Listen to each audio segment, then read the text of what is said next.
Hello and welcome once again to Let's Start Cooking. I'm Wayne, and today we're going to take a step back and we're going to do one of those classic desserts that you used to see a lot at family gatherings, but since we don't really gather too much anymore, you don't really see it that much.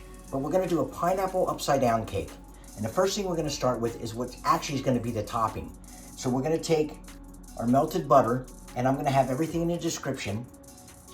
But we're going to start with 4 tablespoons of melted butter, and all we're going to do is we're going to put it right in our 9-inch pan, and we're using a 9-inch round pan. And we're just going to dump that right in. And we're going to take a brush, and we're just going to brush this all over the pan, including up the sides, because this is going to actually help not stick. We're going to take a half a cup of brown sugar, and we're going to just roughly sprinkle that right across the bottom. We're just going to take our brush and we're going to lightly brush this all over so we kind of coat everything on the bottom and it mixes with the butter. Once we get our pan covered, fairly even around the bottom, we just want to make sure every part of the pan is covered the best we can. We're going to set this aside real quick, and we're just going to take a tray with a paper towel. You can use a plate, whatever. And we're going to take our pineapple rings, and we're just going to take our pineapple rings and we're going to lay them out on the paper towel. We want to dry these out. You want your fruit as dry as you can get it. And we're just using a can of regular pineapple, and this is in regular juice, not syrup. You don't want to use syrup, it's going to make it way too sweet. And then we're going to take our cherries. We're just going to put them in the center just for now. And we just want to make these as dry as we can. Get these dried out. We're going to bring our pan back. And we're going to take our pineapple ring, and we're going to start with our first one about in the center.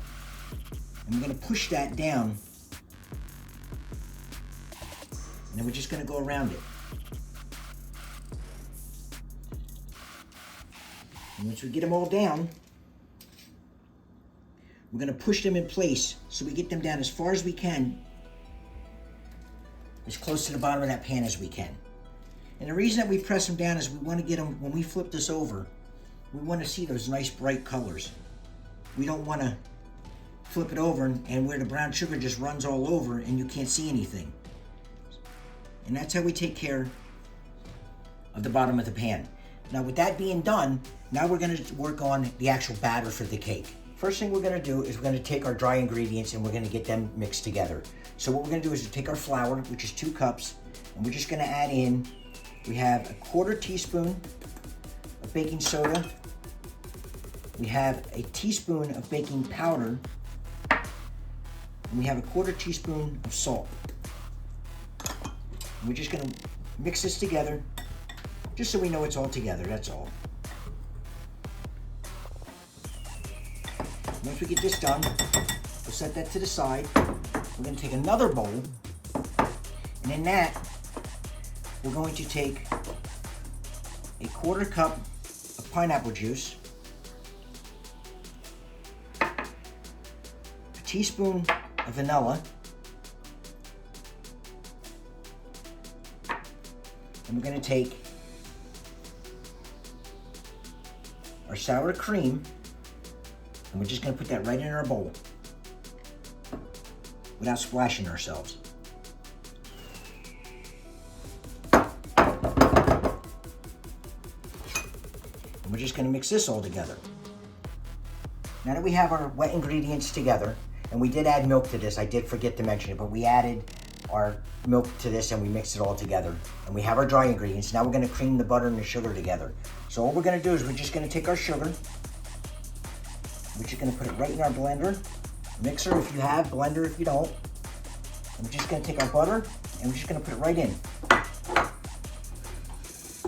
And you want your butter at room temperature. And we're just going to mix this together. And you don't want the butter melted.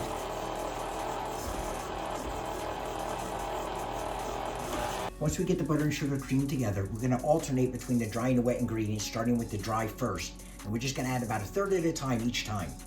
Once we get our batter mixed up, all we're gonna do is we're just gonna transfer our batter right to our cake pan. And we're gonna pour this in slowly. We don't wanna disturb the pineapple or the cherry that we've already put down. We're just gonna slowly get it started. And try to go evenly across it so you're not moving it around too much. I mean, obviously you're gonna have to move this around a little bit, but we don't wanna go nuts with it. We don't wanna get a gap underneath our pineapple and our cherry. Once we get it poured in, we wanna level this out the best we can. And without disturbing too much, you're just gonna give it a little bit of wiggle. And it's gonna level itself out. Because again, we're trying not to get anything underneath the pineapple and the cherry that we already put down.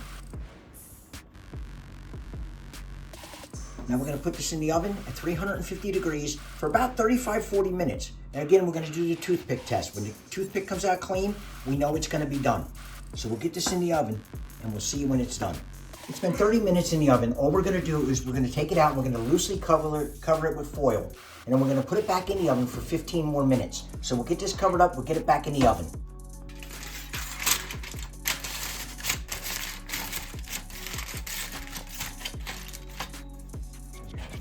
It's been 40 minutes for us in the oven. We did the toothpick test, it came out clean.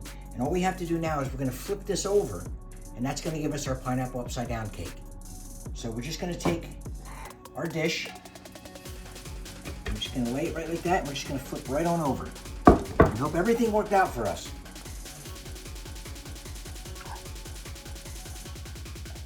And as you can see,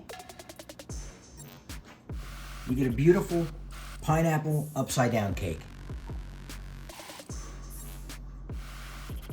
I hope you enjoyed this video. I hope you'll share with your friends, like and subscribe to our channel. And again, everything will be in the description. And I hope you have a great week, and I will see you next time.